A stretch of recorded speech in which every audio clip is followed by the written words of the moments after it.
रैना साहब एक जवाब आप इस पर दे दीजिए, उसके बाद में ललित अंबरदार साहब आपके पास आ रही हूँ।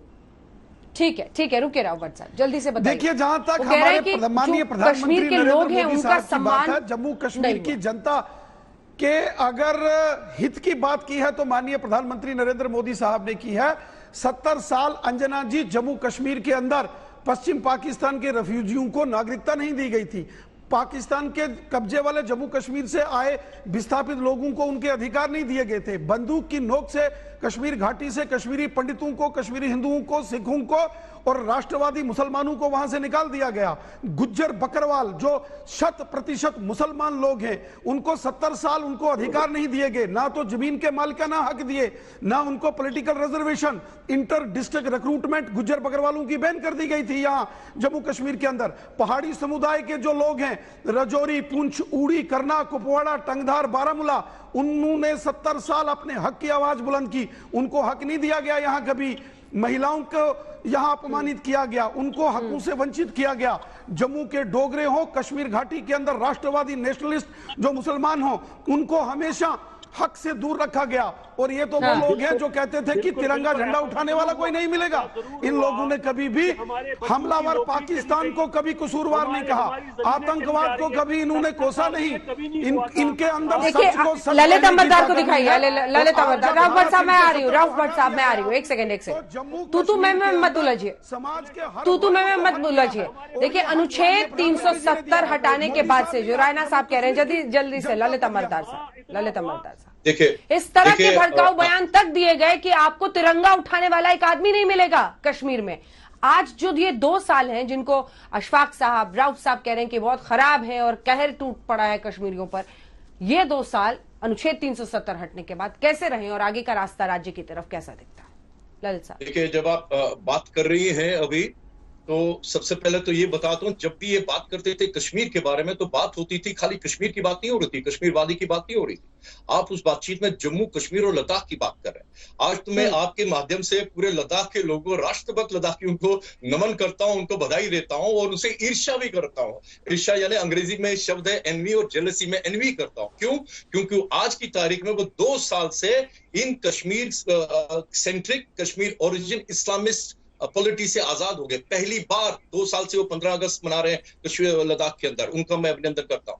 जब आप नक्शे में देखेंगे ना, आप जम्मू कश्मीर का जो नक्शा है, अब आप देख रहे हैं लद्दाख कितना बड़ा, कितना क्षेत्र है, और ये जम्मू और कश्मीर को दोनों को मिला के ज्योग्राफी में लद्दाख उससे कहीं बड़ा है। और ये लोग कश्मीर में बैठे, ये चंद पार्टियां उन पूरे जम्मू कश्मीर और लद्दाख के राष्ट्रवादियों को, उनको इन्होंने ब्लैकमेल करते थे, उनको सब्जुगेट करके रखा था, गुलाम बना के रखा था।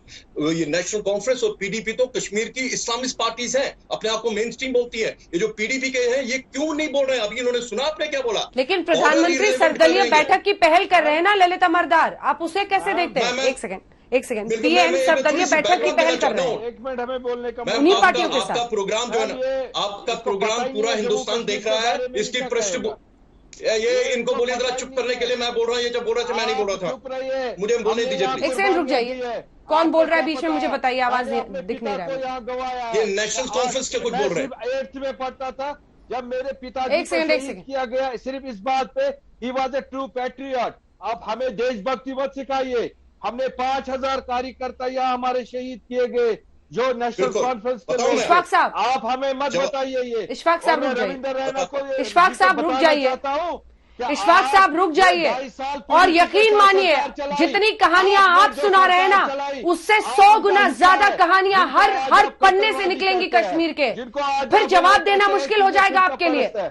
थोड़ा सा इंतजार कीजिए रविंदर। ये एक सेकंड इशफाक साहब, करना चाहिए। ये जो एक कहानी आप सुना रहे हैं ना, ये जम्मू में हर पन्ने से कहानी निकलेगी कश्मीर की, और जब सबकी बात होगी तो आपके लिए बोलना मुश्किल हो जाएगा। प्लीज बारी बारी से ललित अमरदार, हम बंदूक का यहाँ मुकाबला करते तो हैं। पहले मैं पीडीपी का उनका जो वार्तालाप थोड़ा 10 सेकंड में वो खत्म करना चाहता हूँ। क्यों वो पाकिस्तान के खिलाफ ये लोग इशफाक साहब, मजबूरन मुझे फिर आवाज नीची करनी पड़ेगी। सुनिए, बोलिए। नेशनल चैनल है, इंपॉर्टेंट टाइम है, दे रहे हैं आपको, देश देख रहा है। अगर आपके पास, तुमको लगता है सही बात बोल रहे हो, पूरे देश को सुनने दो। सुनिए, पीडीपी का जो ऑफिशियल डॉक्यूमेंट है उसको बोलते हैं सेल्फ रूल। सेल्फ रूल के ऊपर सबसे बड़ा एजेंडा है हिंदुस्तान और पाकिस्तान का joint mechanism of administration over Jammu and Kashmir.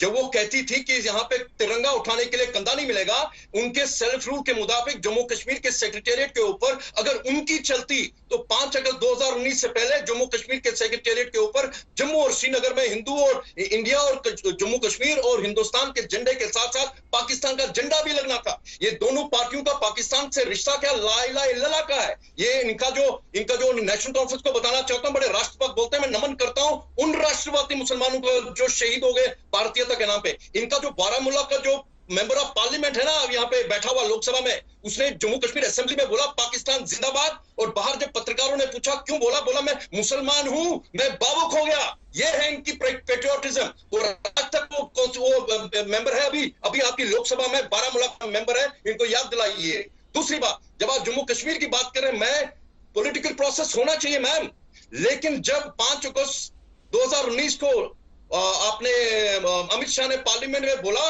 कि ये हम इसलिए कर रहे हैं और ये पूर्ण गठन की जो कार्रवाई आगे चलती रहेगी, वो पूर्ण गठन की कार्रवाई में क्या समझते हैं आप? आपने इस कश्मीर जहां 30 साल से सबसे बड़े शिकार कश्मीरी हिंदू नरसंहार हुआ, रेप, मर्डर और मास मर्डर के द्वारा, क्या आज तक बीजेपी की सरकार ने अभी तक औपचारिक तौर पे एक्सेप्ट कर लिया कि उनका नरसंहार हुआ? अरे कम नजर आपने, अरे यार मैम इनको बोले, मुझे बोलने देंगे कि मैं इनसे ज्यादा चिल्ला सकता हूँ, आप ये मत, मैं इनसे ज्यादा चिल्ला सकता हूँ। मैं आवाज नीचे कीजिए, बारी बारी से बोलेंगे, सब बारी बारी से बोलेंगे, सब बारी बारी से बोलेंगे, जल्दी से बोलिए। मुझे एक बार जल्दी से जाना है इफ्तिखार साहब के। जब आपने बोला, जब आपने जम्मू कश्मीर लिबरेशन फ्रंट पे बैन लगाया, आपने बोला कि क्योंकि जेकेएल ने कश्मीरी हिंदू का नरसंहार किया, कश्मीरी हिंदू का नरसंहार किया, इसलिए बैन लगाया। तो बीजेपी ने आज ठीक है, औपचारिक ये सवाल सुने। दो पॉइंट और मैम, 2 मिनट 10 सेकंड और। एक तो रविंदर रैना जी से इसका जवाब लेंगे, रविंदर रैना जी से इसका जवाब लेंगे, रविंदर रैना जी से जवाब लेंगे। एक सेकंड रुक जाइए।